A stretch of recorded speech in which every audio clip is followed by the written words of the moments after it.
He's Frank Schwab. I'm Jason Fitz. Don't need to correct your podcast listening here. That's right. It's a special Monday night edition of this, Frank. Usually we only get to hang out Sunday nights, but no, we got to get together again for one more night because there was another playoff game. And just like the rest of them, it was a bloodbath that was painful to watch. I mean, my God, yet again. And we sat here when we were picking the game trying to figure out what impact the mental distractions would be for the Rams.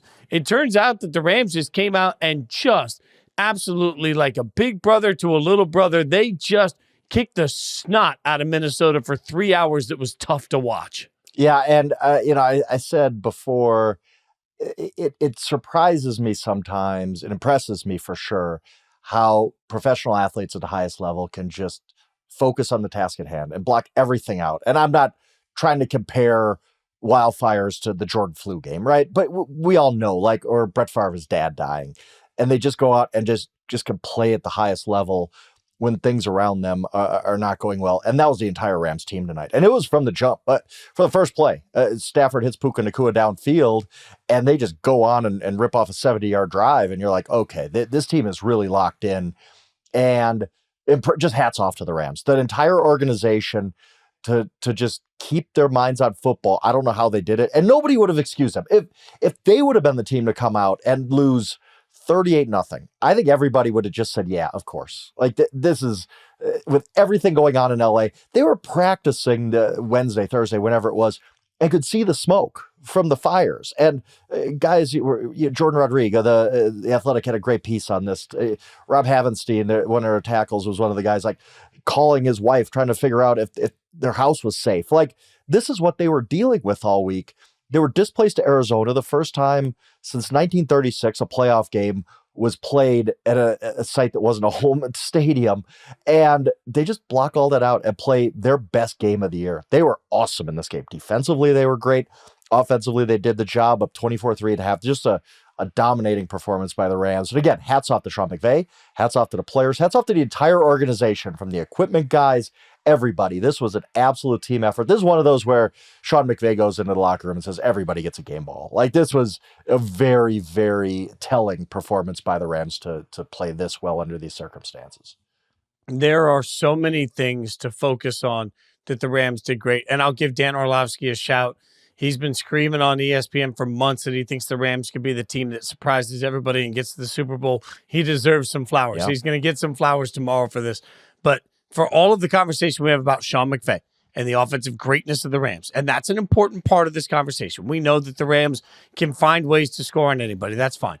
This defense, 9 sacks in this game. I mean, the last couple of drafts have given this defense a complete rebuild, and we just sit there. We forget that this is an Aaron Donald-less Rams defense.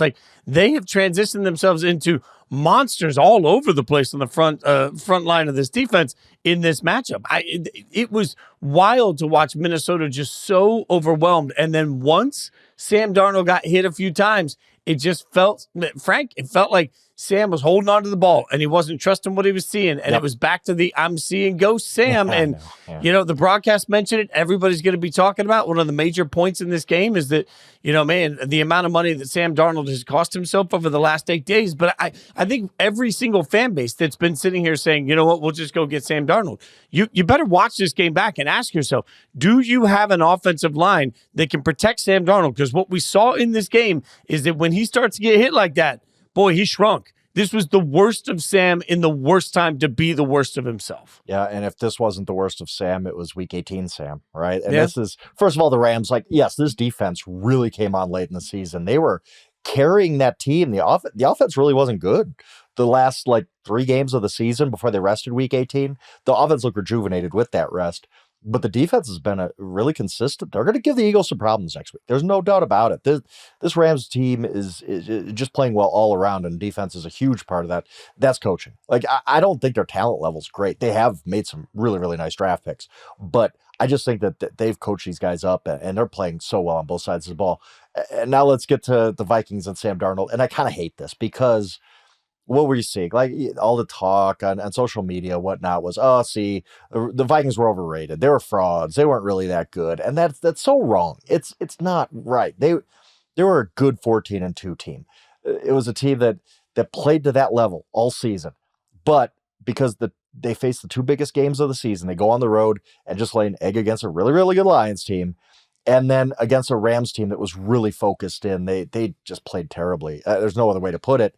Now everybody says, oh, they're frauds, whatever. And it just erases all the memories of 14-2, that start they had. And Darnold's great season too. It stinks because that shouldn't be the narrative. It's just a really, really good football team had a 2-game slump at the end. They weren't frauds. You don't go 14-2 being frauds, okay? They were a good football team and Sam Darnold had a good season, but to your point, like, yeah, I mean, if Sam Darnold's going to hit free agency, we don't know what the Vikings are going to do. A couple of weeks ago, it seemed obvious. So Vikings have to franchise this guy. You can't let him go. 2 games kind of flipped that whole thing. And that stinks for Sam Darnold because that wasn't him all season. The guy we saw through 16 games just disappeared for the last 2. And the pressure got to him and he just was missing things. He wasn't seeing it well. He looked very unconfident with everything he was doing. And you're like, what happened to Sam Darnold these last 2 weeks? It was weird. It's really, really strange. I can't really remember a guy kind of erasing everything he did during the regular season with just a 2-game meltdown like this at the end. It's strange, isn't it? I mean, on one hand, I want to say like the larger sample size is 16 games where Sam Darnold looked really, really good. But the last 2 games were so bad that if you're a team looking for a quarterback of free agency, and you might have been thinking, hey, Sam might be an option here. Wait, look how well he's played, and he's 27, and he's come alive, and he's been in a good situation for a couple of years, starting with San Francisco and then with Minnesota. But now you have to question all of that. You have to go back to that tape, like you said, and say, how could a guy who was so good for most of the season be so bad for the last 2 games? If I'm Minnesota, I'm still franchising him. And that hasn't changed because here's the thing. It's insurance at this point. And are you overpaying for that insurance? Probably. Do you really need to spend the money for 1 year on a quarterback? No. But you've got a rookie quarterback deal for JJ. It doesn't cost you that much. And what you don't want to do is get into a situation where you don't have Sam Darnold. You're right. Like, let's be very clear about this. If you look back at the year for the Vikings overall, they ended up, including the playoffs, they ended up losing a total of 4 football games. But they lost those 4 football games, to 2 teams.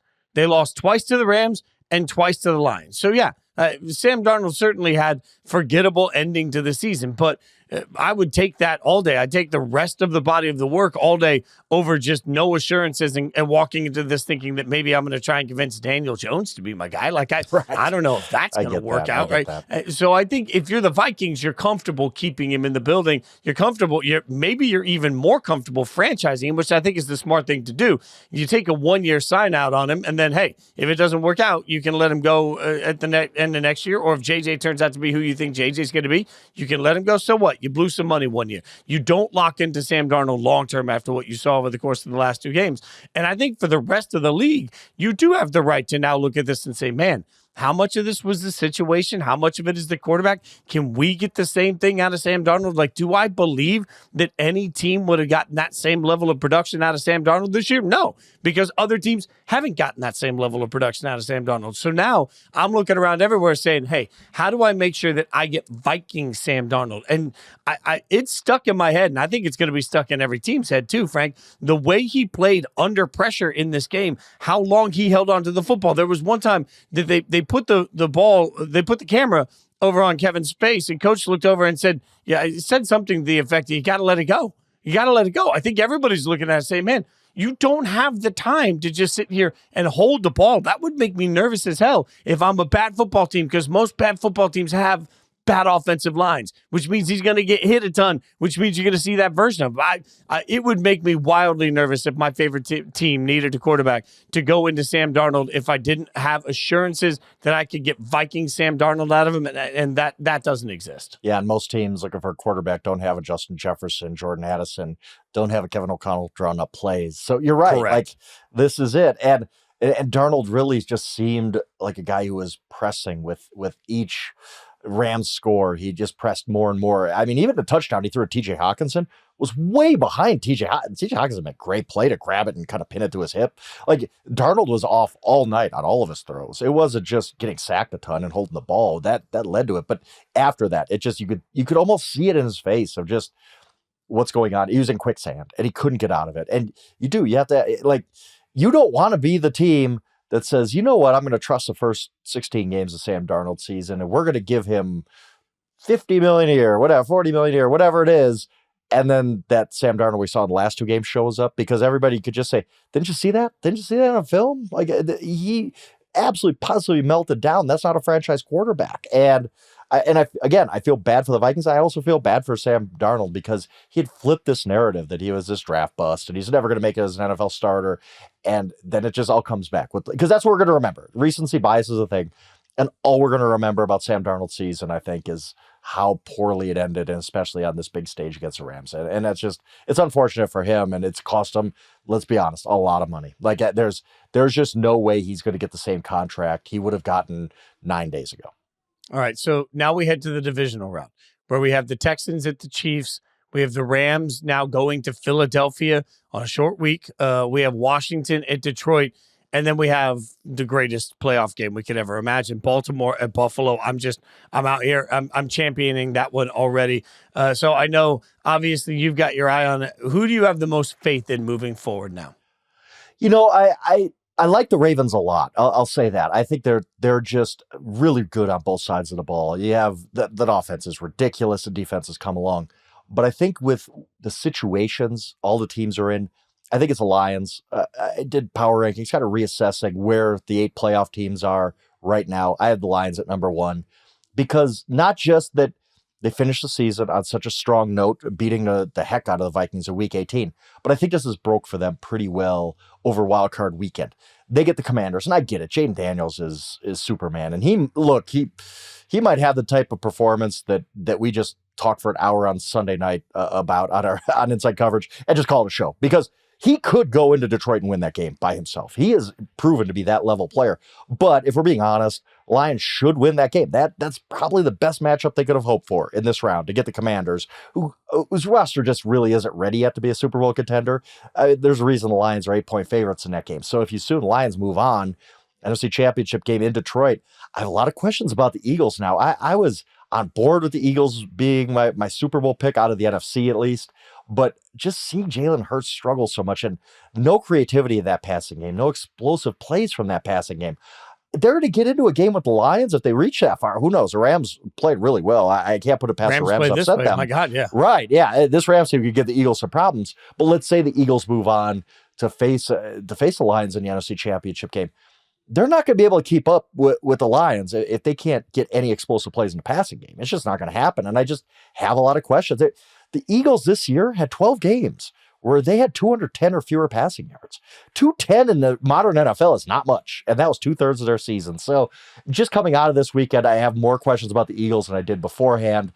And the Lions just sat back and rested, and I think that was great for them. And I have the most faith in the Lions right now to make the Super Bowl. A comment that, had I said any time before 2023, I would have probably been locked up and put in a straitjacket somewhere. But yes, I think the Lions come out of this weekend feeling pretty good about their chances to win those 2 home games and make a Super Bowl.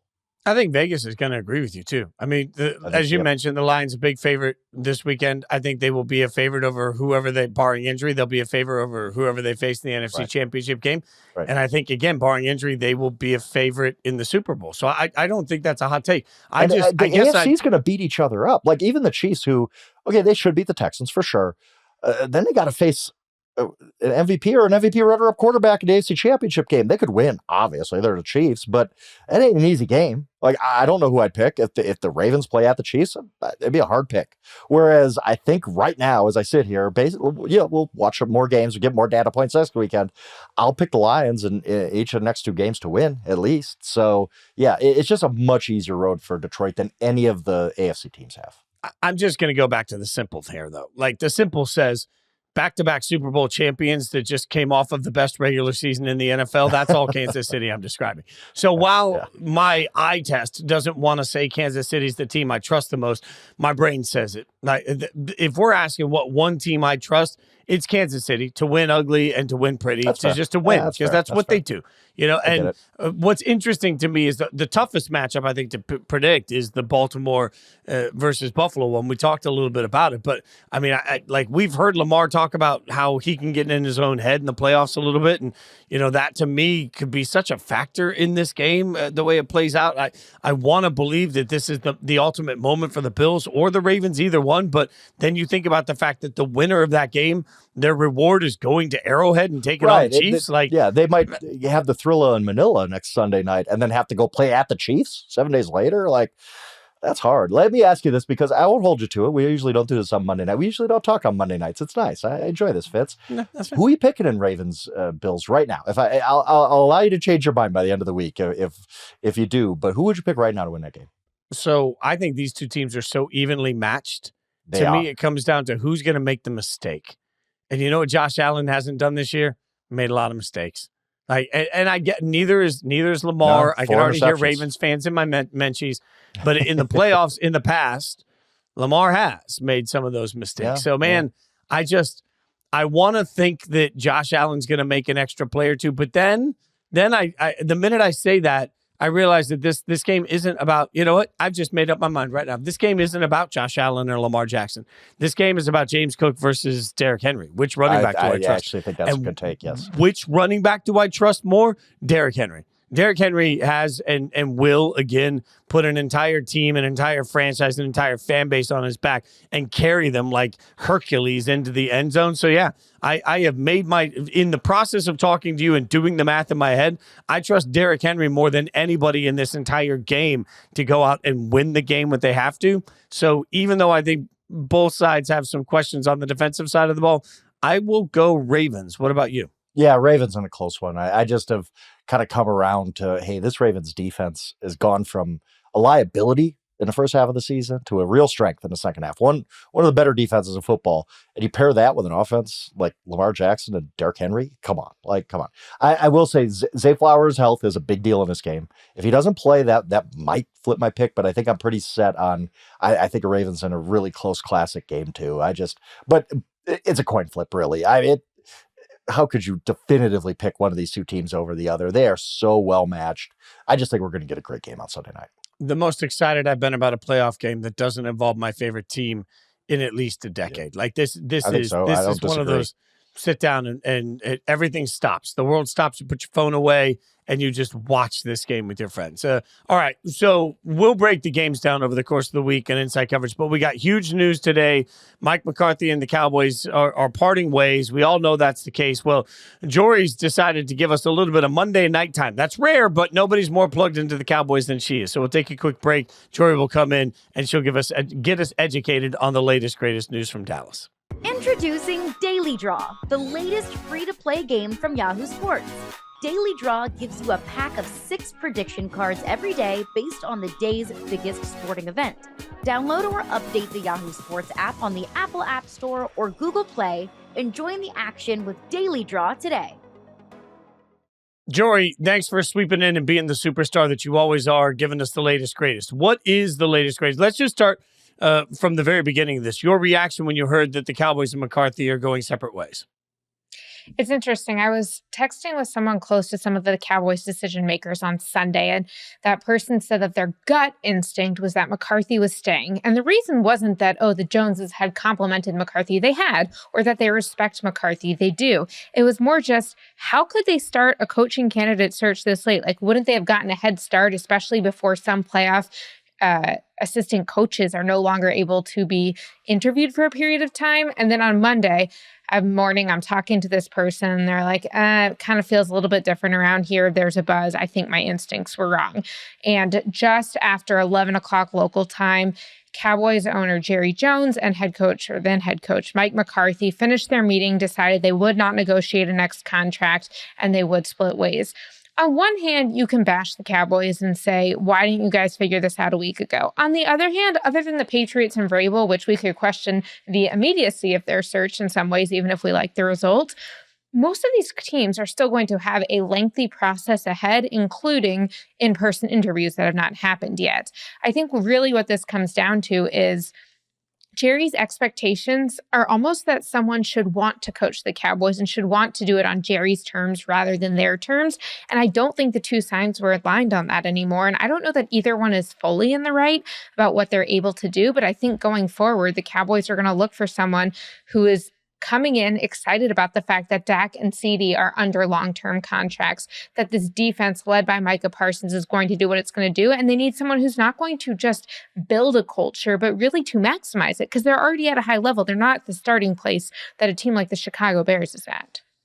Do you believe that it really was just a matter of the contract, or that Jerry truly was like, I don't want you as my coach anymore?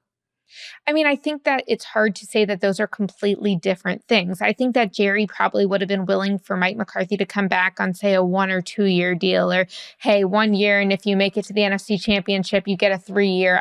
Again, they didn't get into that level of negotiation, but I think Jerry didn't feel like McCarthy had proven in his 5 years that he deserved another extended contract. And I will say, I know the Cowboys are the most valuable sports franchise in the entire world, and I understand that Jerry has the money, but I think philosophically, he does not believe in having all these coaches on a payroll. I mean, we've seen with the Carolina Panthers and Fitz, your Las Vegas Raiders, that there are owners who are willing to pay 2, 3, it could be even 4 head coaches at a time. And Jerry's not like that. And you could say he's cheap and you could say, oh, well, if he spent more, he'd be willing to win. I don't think it is about him being unwilling to spend the money. I think it is a pride matter of, I am too proud to be paying this guy to not coach me anymore. If I'm paying you, you're going to be doing something for this service. I'll do it then. I'll call him cheap, because this is the one thing Jerry Jones should leverage, is that he doesn't have a salary cap for coaches. If he wants, let's say Ben Johnson, let's just say right now at this moment, he's like, Ben Johnson, I want you to be my coach. What are the Bears offering you? 12 million? I'll make it 24. I don't care. I'm Jerry Jones. I own the most valuable sports franchise in the world. That's the edge I have on everybody else, and I'm just willing to spend. If we believe that like Jordan Love is worth $55 million a quarterback, then why are we worried about $10 million for a coach? Like, it's kind of weird to me how none of these owners really leverage it, except Tepper. I guess Tepper tried, at least with Matt Rule. So I think this was sloppy. I just think that it looks like the Cowboys are unorganized and they don't really have a plan. And, oh, well, Mike McCarthy wants 3 years. We can't do that. We only want 1. Who cares? Like, fire Mike McCarthy and pay the last 2 years after 1 year. I just think the one that Jerry Jones, 82 years old. Like, what's he doing? Like, this is time to, hey, this is what I want my football coach to be. This is what I'm willing to pay. Like, I don't care. Like, if he wanted Mike McCarthy should be his coach. It's just weird. And if you don't want Mike McCarthy, that's fine too. But then I do wonder, like, why did this take you 8 days to figure that out? You've had 5 years. Like, I don't know. I just find the whole thing a little bit unorganized and sloppy, but you are correct in that I don't think they were ever hiring Mike Vrabel. That was a done deal going who knows how far back, right? So everything else is still on the table for them. I just don't know that I really trust the Cowboys right now to get it right. Well, let's stick there for a second. Everything else is on the table. Let me ask you, Jori, because a lot of people already on social media are trying to put Belichick to the Cowboys, with some people saying he would have been interested, blah, blah, blah, blah, blah. Is Belichick on the Cowboys, to the Cowboys, some way on the table? No, what I would say is the exact same reason that Mike McCarthy is no longer coaching the Cowboys is the reason that Belichick is not on the table, which is that Jerry doesn't want to pay money he doesn't think he should be paying. And Frank, maybe you make a good point that he's cheap, but I don't think he's cheap because he can't pay it. I think he's cheap because he doesn't believe in philosophically paying for something he doesn't think he's getting the most out of. He's not going to want to pay the $10 million that North Carolina said he needs to pay if he gets Bill Belichick out of there. So forgetting what it would do to North Carolina, and I mean, I do think that people are making good points today about the fact that we might hear less about a coaching search if it's a college candidate because of the recruiting implications than we would hear if it was an NFL head coaching candidate. I do not believe that Jerry's just going to make that $10 million donation to North Carolina.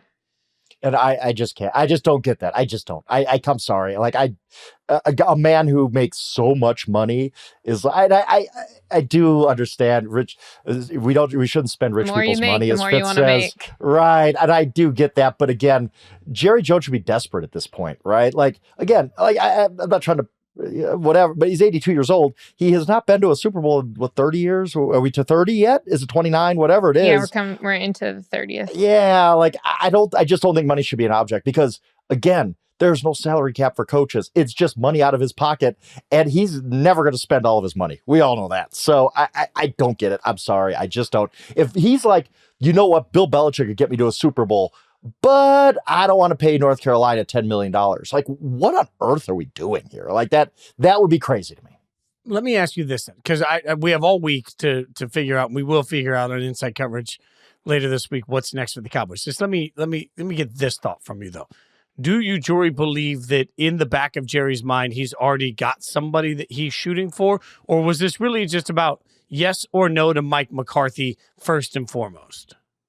When Jori was asked even before he let go of Mike McCarthy if he had a list, he said, I always know coaches and where they've been. Now, knowing coaches and having the perfect candidate for your team or the closest thing to perfect are not the same. I do believe Jori has people in mind. And I also, when talking to someone close to that organization, asked about a couple candidates, and they said, look, there are people in the organization who will want a thorough, exhaustive search. They will want to talk to Ben Johnson, even if he lands elsewhere. They will want to know, hey, Aaron Glenn, Lions defensive coordinator, who, by the way, was with the Cowboys for a couple of years, who do you bring as your offensive coordinator as you come? There are people in the organization who want to go through those stones, turn them over, ask every question. And there's also a belief, at least among some people in the Cowboys organization, that Jori doesn't want to go through that exhaustive search. So do I think he has a short list? Yes. Do I think he has called everyone up or that he had done so before Monday morning? I don't think so. I don't think that he all of a sudden on Monday decided to part ways with Mike because he had his next guy waiting in the, the rafters?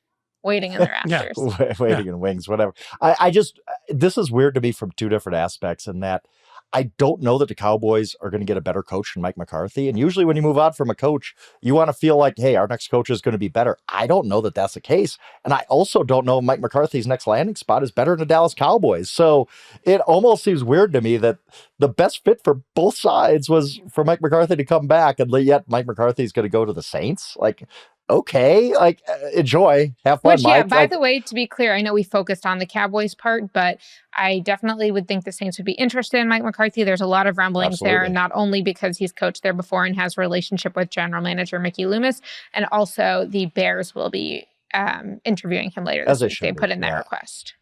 So Mike does want to keep coaching, as far as we know, right? Like Mike wants to continue to the people I've talked to believe he does. So yeah, I just don't like Mike McCarthy. I get the appeal of the Bears, I guess, but I think his best option for his career was just to come back to the Cowboys, where he has had success before this year, just not playoff success. I agree with you that in a vacuum, you put Mike McCarthy on a piece of paper and you put the Dallas Cowboys on a piece of paper, they are a better match for each other than any of the other matches out there. But I think when you apply the reality of the situation in the last 5 years, sometimes you just got to shake it up. And Mike McCarthy was not hired to win 12 games a year, even though he did a great job of that. And he did a great job of winning them 3 years in a row, as opposed to Jason Garrett's every other year being good. Mike McCarthy was hired to take the Cowboys, who had been winning in the regular season and making it to the playoffs a lot of years, deep into the postseason. And in 5 years, he did not do that. No, it's true. I mean, he's a floor raiser. I mean, but I don't know if he's really a ceiling guy. And the Cowboys need a ceiling pusher. The problem is the type of people who are ceiling pushers are not the type of people who Jerry Jones is often attracted to in his head coaching searches and his coordinator and assistant coach searches. And I don't know that there's a ceiling raiser out there. Like we've kind of talked about, I don't think there's a great crop of coaches.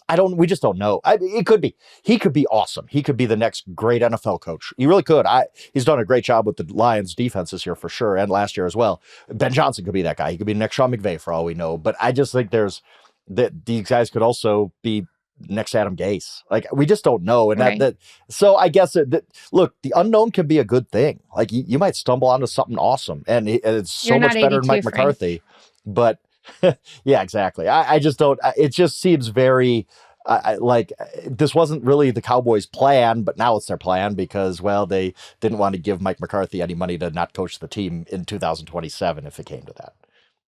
Shameless plug, hang out with us for the Wednesday edition of Inside Coverage, because Jori will be back, and I'm pretty sure we'll spend most of that hour trying to figure out how Mike Tomlin's going to end up the coach of the Cowboys. I'm just saying, every big name coach and ever in the history of the sport. What an honor to be invited to a Monday episode. I know I was only invited for a small portion. We'll see if I ever get a longer invite, but what an honor to get to hang out with you guys twice a week.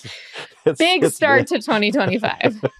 Well, we give you you get a 9.5 out of 10, 9.5 out of 10 on this one. So I think you're on the invite back list, but we'll have to talk to Stone. We'll figure it out, Jori. I can't promise. God's anything. work is actually just keeping Jori off the Monday episodes.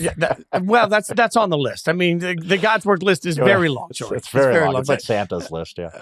Well, and and it has to be checked twice too. So just like the fat guy, we appreciate you, Jori. The conversation isn't going anywhere, especially on the Cowboys. We're going to be breaking down every rumor because I'm pretty sure that anybody that's ever coached in the history of the NFL will be suddenly rumored to be part of this job. It's already gotten crazy. We'll break it all down Wednesday. You don't want to miss it. If there's anything we know, Jori will be plugged into every piece of information between now and then. You won't find anybody with better information on it. So be sure to come out, hang out with us again on Wednesday. Stone doing God's work, as we've referenced, keeping us together on this show. Always appreciate him. Be sure to rate, review, subscribe while you're hanging out with us. Leave a review. Helps us out a lot. Tell a Cowboys fan to hang out with us on Wednesday because we're going to be plugged into all of that. And follow us on social media. You know what to do. We appreciate you listening through this weekend, and we cannot wait for what's to come. Thanks for hanging out with us on Inside Coverage.